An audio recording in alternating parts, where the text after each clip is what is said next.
आज हम बात करेंगे ब्लड प्रेशर और ब्रेन हेमरेज के बारे में।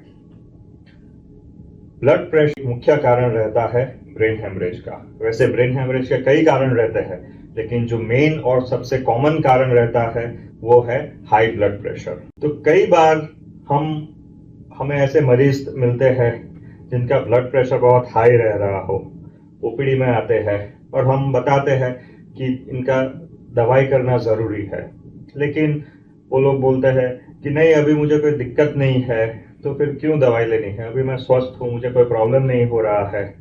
कई बार अपने फैमिली मेंबर्स भी ऐसा बोलते हैं कि ब्लड प्रेशर तो है लेकिन मुझे कोई अभी दिक्कत है हो नहीं रही है, फिर क्यों दवाई ली जाए। तो मैं आज आपको बताऊंगा कि क्यों दवाई करना जरूरी है। ब्रेन हेमरेज में क्या होता है?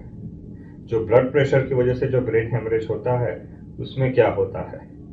दिमाग में जो एकदम बारीक छोटी छोटी खून की नस जो बहती है, जो जाती है, जिसमें खून बहता है, वो अगर बहुत ज्यादा ब्लड प्रेशर हो गया, 180, 190, 200, 210, इतना हाई अगर ब्लड प्रेशर हो गया तो वो छोटी छोटी नस से फट जाती है। नसें जैसे ही फटती है तो दिमाग में खून बह जाता है, और वो दिमाग में जो खून बह जाता है उसे हम ब्रेन हेमरेज बोलते हैं। तो कई बार ऐसे मरीज आते हैं ब्रेन हेमरेज के साथ जिनका ब्लड प्रेशर आसमान पे होता है, 230, 240, 250।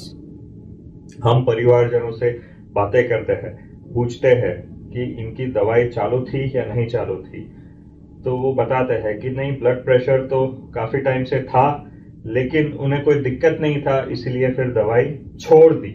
चालू तो की थी लेकिन कोई प्रॉब्लम नहीं था, इसलिए छोड़ दी। तो यही बात समझने वाली है। ब्लड प्रेशर की वजह से जो ब्रेन हेमरेज होता है वो अचानक होता है। अचानक होता है मतलब हमें कोई टाइम नहीं मिलेगा ठीक होने का या इलाज करने का। एक बार नस फटी तो फटी, ब्रेन में खून बह गया तो बह गया। अभी मैं एक उदाहरण के तौर से एक पैरेलल देता हूं। अगर आपको कोई और बीमारी हो गई, जैसे बुखार आ गया या फिर टाइफॉइड हो गया, मलेरिया हो गया, तो इसमें सिम्टम्स आपके धीमे धीमे धीमे धीमे बढ़ते हैं। कभी बुखार आएगा, शरीर दर्द होगा, भूख नहीं लगेगी, पेट में दर्द हो गया, अपेंडिसाइटिस हो गया, तो इसमें हमें काफी टाइम मिलेगा इलाज करने के लिए। अब दवा करो, दवाई से नहीं ठीक होता है तो चलो अपेंडिक्स का ऑपरेशन करो, पित्ताशय का ऑपरेशन करो और फिर ठीक हो सकते हो, वापस अपनी नॉर्मल लाइफ जी सकते हो। लेकिन अगर ब्रेन हेमरेज हो गया तो फिर वो सडनली होता है।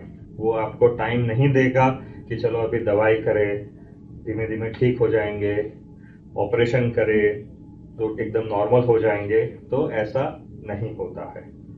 ब्रेन हेमरेज में हम ऑपरेशन करते हैं लेकिन वो ऑपरेशन जान बचाने के लिए होता है। कई लोगों को ऑपरेशन की आवश्यकता नहीं होती है जिनकी जान खतरे में नहीं होती है।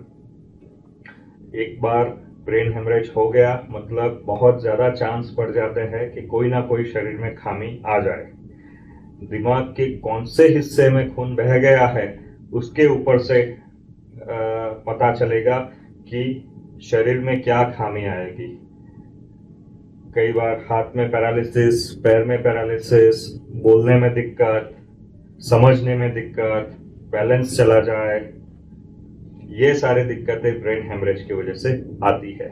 और एक बार ये दिक्कत आ गई, फिर चाहे हम जितनी भी इलाज करें, फिजियोथेरेपी करें, दवाई करें, ऑपरेशन करें, फिर भी कहीं ना कहीं कुछ तो कुछ दिक्कत रहने की बहुत ज्यादा संभावना है। बहुत ही कम ऐसे लोग होते हैं जिनको कोई भी दिक्कत नहीं होती है ब्रेन हेमरेज के बाद।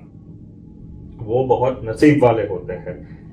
कहीं ऐसी जगह पे ब्रेन हेमरेज हो जाता है कि जिसकी वजह से हाथ पैर या दिमाग में, बोलने में, समझने में, पर्सनालिटी में कोई चेंज ना आए।